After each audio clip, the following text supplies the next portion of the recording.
Hi there, my name is natekokernot and I want to welcome you to my channel. I'm going to be discussing the search for truth over the next few days, primarily because I happen to agree with Jesus' statement that the truth will set you free. And so the efforts we take to discover the truth are never wasted efforts. I'm going to be talking about postmodernism, as well as a concept from A Course in Miracles called the authority problem. And also I will discuss the different levels of our human experience in order to explain some paradoxes between the individual truths that postmodernism celebrates and the actual truth. These may be some of my least popular videos. I anticipate that because I know and understand that the postmodern ethos is a very well-intentioned and fairly precious idea, and I don't want this to come off as an attack on postmodernism, but rather a gentle critique of an idea that I myself have benefited from, and frankly, that I am benefiting from right now as I speak. So I'm going to start with what the truth is and work backwards in my logic from there. If there is one truth that I believe we could all eventually get into line with, it would have to be that love is truth and nothing else. Love being not the warm feelings that we tend to reserve for the figures who are closest to us in proximity, who are connected to us by lineage. I'm talking about the fact that we are one. I'm talking about the fact that we are all integrally connected as one mind, one being, one creation. It is not true that we are both that one creation and individual beings, because that would mean, for one thing, that both the truth is true and the opposite of that truth is also true. If both were true, then truth would have no meaning, and that is essentially the problem that postmodernism has unwittingly arrived at. Truth has become meaningless. I often talk on here about how our sensory systems is designed to hide the truth from us, rather than report objectively on the truth. The cognitive scientist Donald Hoffman is the person who I cite most often in relating to this, to support this statement. He and his team posed the following question to the algorithm that is evolutionary game theory. What are the chances that any organism that receives reports from their sensory organs that represent the veridical truth of things, or sees them as they actually are, would have an advantage according to natural selection? And the answer that kept popping out, no matter how they posed the question, was nil, none. There's no chance that an organism who sees the truth would have an advantage in survival. Our eyes and ears are designed to dumb things down, according to Hoffman, so that we can see the fitness payoffs, the food, the resources, and the members of the opposite sex who we could mate with and pass our genes along to another generation. If this idea intrigues you, then watch my playlist titled Perception to learn more about what Donald Hoffman and others are discovering using the scientific method. We have to be very honest with ourselves then about how much of what we think we know to be true is based on the reporting of our senses. It's all of reality, all of our experiences, all of our dealings with the external world, at least on the surface. Beyond that, we have intuition, which fills in the spaces in between the things we take in with our senses. And we can probably agree that our intuition is not 100% accurate either.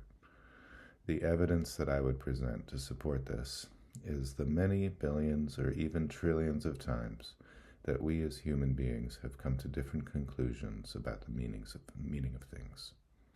The fact that we seem to disagree about things quite a lot is all the proof we needed, in my mind, that intuition is also fallible as a truth-seeking tool. For many thousands of years, spirituality was the favored way to the truth. Spirituality has been replaced in recent centuries by science as the favorite method for truth-seeking. And science is pretty good, but it too has its limits. It discovered one of its biggest limits the first time the double-slit experiment was conducted in 1801 by Thomas Young. That experiment has been repeated many, many times with many different subatomic particles, as well as with atoms themselves. And the observer effect plays its role every time. If the observer effect affects the outcome of the experiment simply by observing the experiment, as the double-slit experiment clearly demonstrates, then we have to be skeptical about the information we've gleaned from any and all scientific experiments that involve observation. So let's head back to the spiritual truth seeking department, since that's all based on faith and belief rather than our observations, which we now are beginning to understand aren't all that accurate. Most all spiritual traditions at one point or another got snatched up by organizations which tended to use the spiritual tradition itself to gain control over other people. My word for this is religion. With intentions besides basic truth-seeking added to the mix, it's no wonder that we have all become deeply skeptical of religion, and even that many of us have been traumatized by the forces of religion. I'm asking that we consider compartmentalizing religion and spirituality.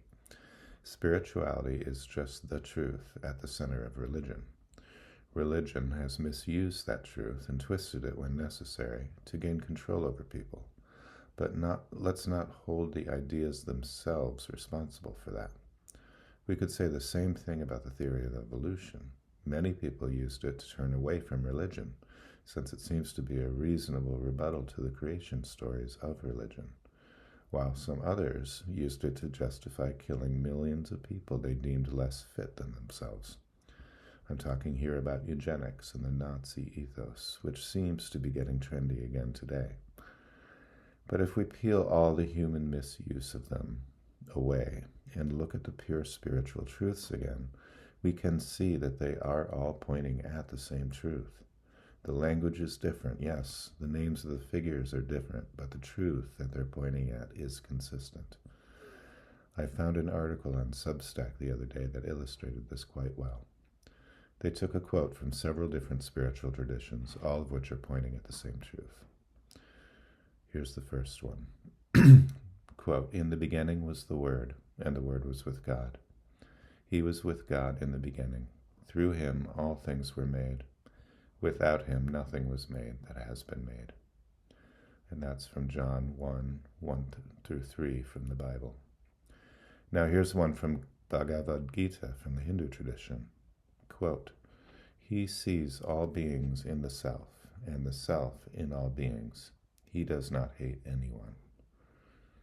That is from section 629. Then there's this one from Sufism, a sect of the Islamic faith. Quote, "I was a hidden treasure, and I loved to be known, so I created the creation that I might be known." That's from their text called Hadith Quds. Next, there's this quote from the Kabbalah, the mystical text of the Jewish tradition. Quote, "He is the knower, the object of knowledge, and the knowledge itself. Everything that exists emanates from him and returns to him." End quote. From Taoism, we get this one. Quote, "There is a thing confusedly formed, born before heaven and earth. Silent and void it stands alone, unchanging. It is ever present and never weary. It is the mother of all things under heaven." End quote. That's from the Tao Te Ching. And finally, from the Diamond Sutra of Buddhism comes this one. Quote, "All phenomena are like a dream, an illusion, a bubble, a shadow. So should one view them." End quote. There isn't any space between these. They're all pointing at the same truth, which is that this world is an illusion, and that the truth is that we are all one, because that is what we were created as. They've been saying it for so long that they're blue in the face.